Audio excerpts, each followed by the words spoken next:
In this video, I want to talk about one example of how curiosity-driven versus syllabus-driven plays out.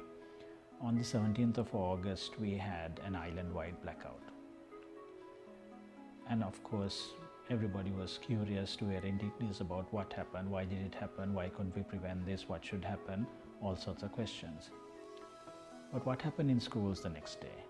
How many schools or how many teachers had conversations, open-ended conversations around what this meant? I think if any child had asked about it, they would have been told that this is not relevant to this subject, or if there was a subject it was relevant to, that it's not there in the syllabus, so we can't talk about it. There would have been a very small number of brave teachers who would have sensed that this was a learning opportunity where children are curious about something, and even if they didn't know the answers about what exactly happened, could have facilitated a conversation around it.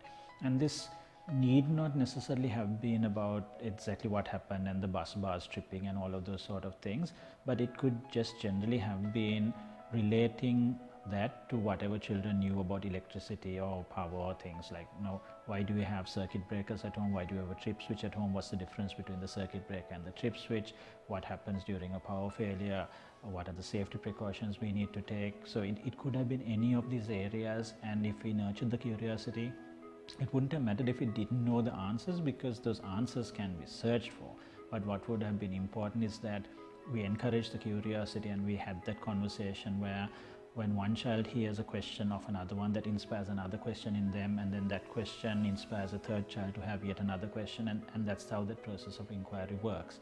But because the conventional schools are so overloaded with the syllabus that they have to communicate, there is no time in that environment to facilitate this kind of question.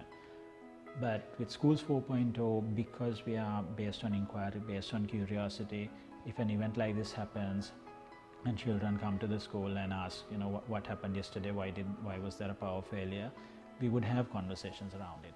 And that conversation would continue for as long as the children were curious about it. And if they wanted to go deeper and deeper into it about whether sustainable energy can be used for base load, or why should we have coal or natural gas, it can go into those sort of areas as well.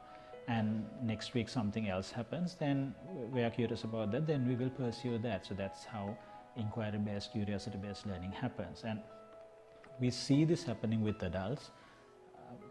When an event like this happens, we are curious about it, we do access resources, we do talk to people to find out about it.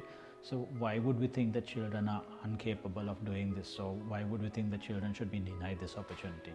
It's just because we are so caught up in this illusion of this examination, and that this examination results have any real value, and that therefore the school system should be designed in a way that children get good grades in this exam, and that's really just rubbish, right? So with Schools 4.0, we are taking off those kind of ridiculous assessments and measures, and will be based on the curiosity and the inquiry that is shaped by the real world. Because if life is the syllabus, right, there's so many amazing things happening in life that inspire curiosity, and we want to figure out, why did this happen, how can we prevent this from happening, how can we change this. Those are natural questions that occur, and they are the real rocket fuel of learning.